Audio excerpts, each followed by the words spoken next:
क्या लगता है सिंध के अंदर पीपल्स पार्टी में, फिर मजहर साहब से पूरा सबका वो ले लूंगी, तज्जिया ले लूंगी।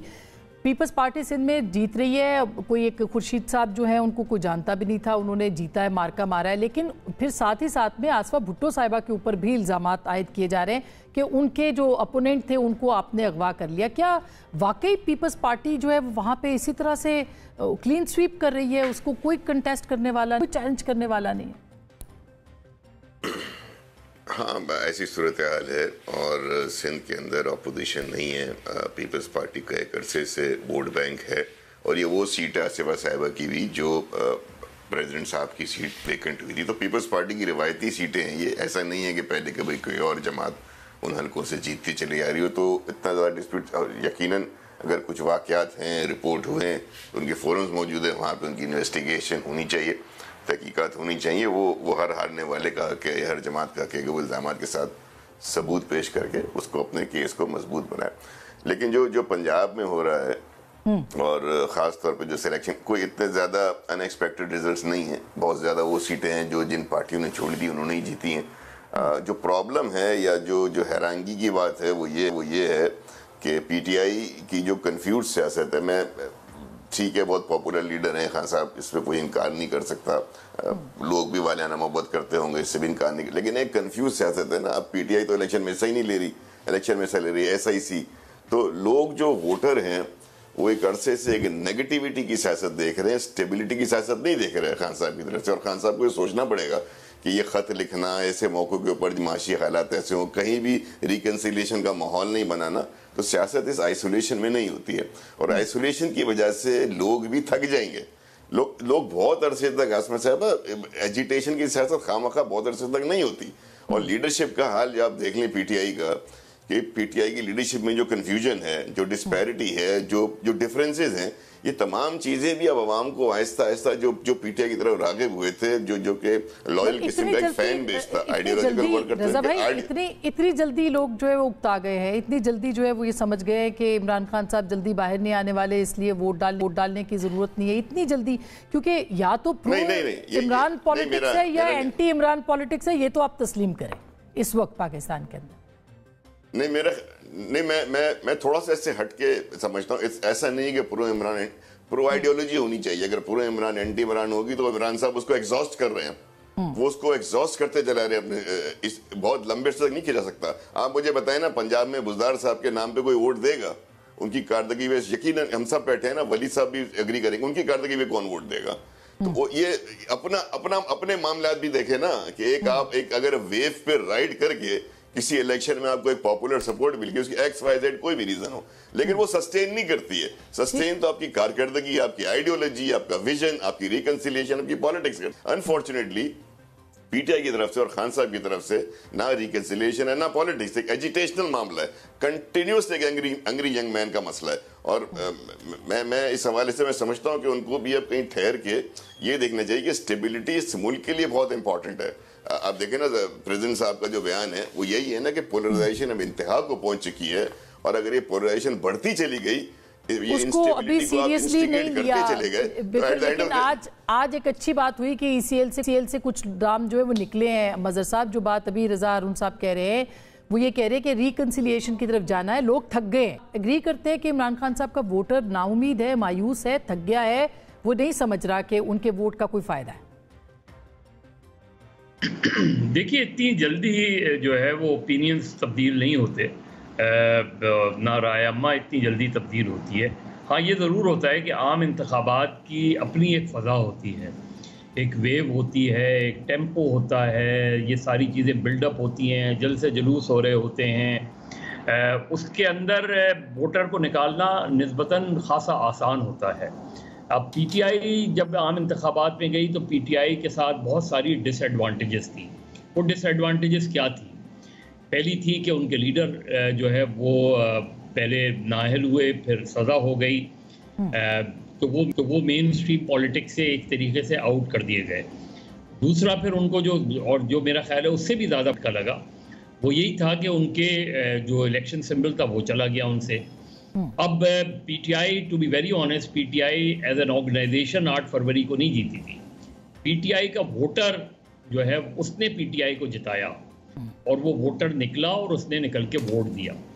लेकिन फिर उसके बाद और पाकिस्तान की सियासी तारीख में पहला सियासी इलेक्शन है, सियासी जमातों का इलेक्शन है, जिसमें आज़ाद उम्मीदवार सिंगल लार्जेस्ट ग्रुप बन के उभरे। तो ये बजाते खुद बहुत बड़ा वो था। ये पीटीआई की ऑर्गेनाइजेशन का कमाल नहीं था, ये पीटीआई की तंजीम का कमाल नहीं था, ये पीटीआई के वोटर का कमाल था कि उसने उस चैलेंज को कबूल किया और उसने निकल के उनको वोट दिया। और ये आसान नहीं था कि एक ही जगह कई इलेक्शन सिंबल्स को वोट देना। मगर मसद जो 8 फरवरी का था उस पे टर्नआउट बहुत बड़ा, हम सब आप समेत सब तजिया निगार कह रहे थे कि अगर वोटर निकला तो पीटीआई जीतेगी और पीटीआई जीती। मैं वही कह रहा हूं, मैं आपको वोटर नहीं निकल 8 फरवरी का इस मर्तबा क्या होगा? इल्जामात दर इल्जामात वो अपनी जगह हैं, लेकिन पीटीआई की ऑर्गेनाइजेशनल कैपेसिटी एक्सपोज हुई है। पीटीआई के अंदर जो ऑर्गेनाइजेशनल डिफिकल्टीज हैं, ऑर्गेनाइजेशनल प्रॉब्लम्स हैं, वो आप उठा के देख लेना। एक के बाद एक कमेटी का बनना, एक के बाद दूसरी कमेटी का बनना, कभी एक चेयरमैन, फिर उसके साथ और डेलीगेट पावर दे दी, जी बैरिस्टर गौहर ये करेंगे।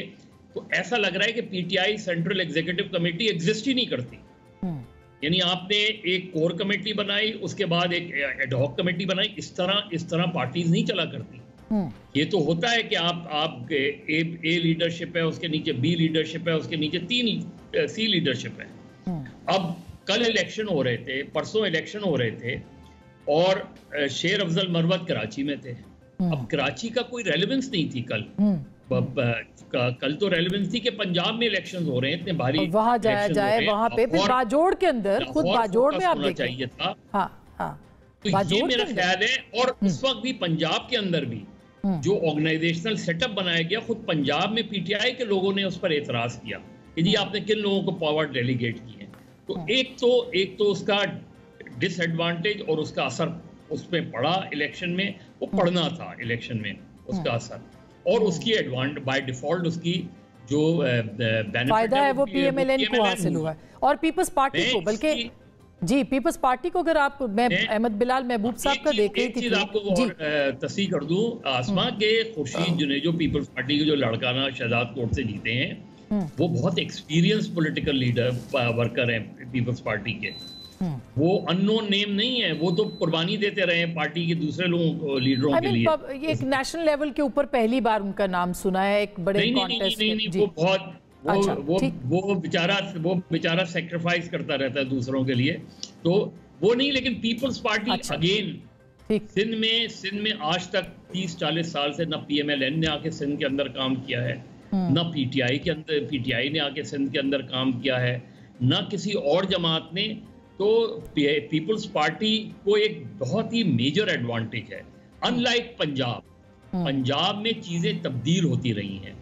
पंजाब में पीएमएलएन का जोर रहा, उससे पहले पीपल्स पार्टी का जोर रहा, फिर पीटीआई ने इन रोड्स बनाए, तो इससे बहुत फर्क पड़ा है। बिल्कुल सही बात है। ये एक इंटरेस्टिंग पॉइंट है जो कि सेंटर वलीद इकबाल साहब, जो पीपल्स पार्टी के बारे में अहमद बिलाल साहब ने जो ट्वीट किया, मैं वो देख रही थी कि पीपल्स पार्टी ने पहले की निस्बत बहुत वोट लिया है, 85% तक वोट उन्होंने हासिल किया। इसका मतलब ये है कि पीएमएलएन और पीटीआई से ज़्यादा, जो पीटीआई की इतनी मकबूलियत है, अभी भी हम सब समझते हैं कि मकबूल तरीन पार्टी है इस वक्त, लेकिन पीपल्स पार्टी ने बहुत गेन किए। आपको क्या लगता है जो मसहब कह रहे हैं तंजीमी बुनियादों पे आपके लड़ाई झगड़े इख्तलाफात, उसने आपको डैमेज किए ज़्यादा?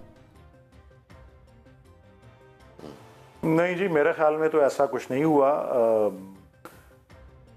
जिस तरह अभी कहा गया कि इतनी कम मुद्दत में लोगों की राय नहीं बदलती, ठीक कहा गया, लोगों की राय नहीं बदलती, लोगों का ओपिनियन नहीं बदलता।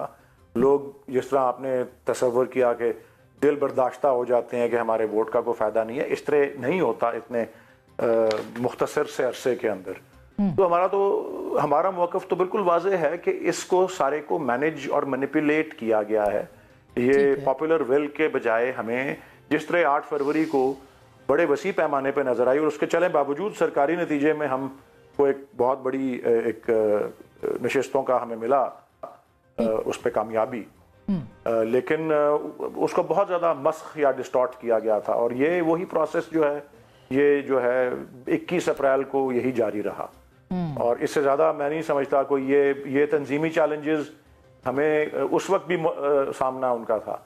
हमें सामना था कि वो जो नॉमिनेशन पेपर्स के छीने जाने का, फाड़े जाने का, और प्रपोजर्स और सेकेंडर्स को मगर अगवा वेव थी ना करने उस का वक्त।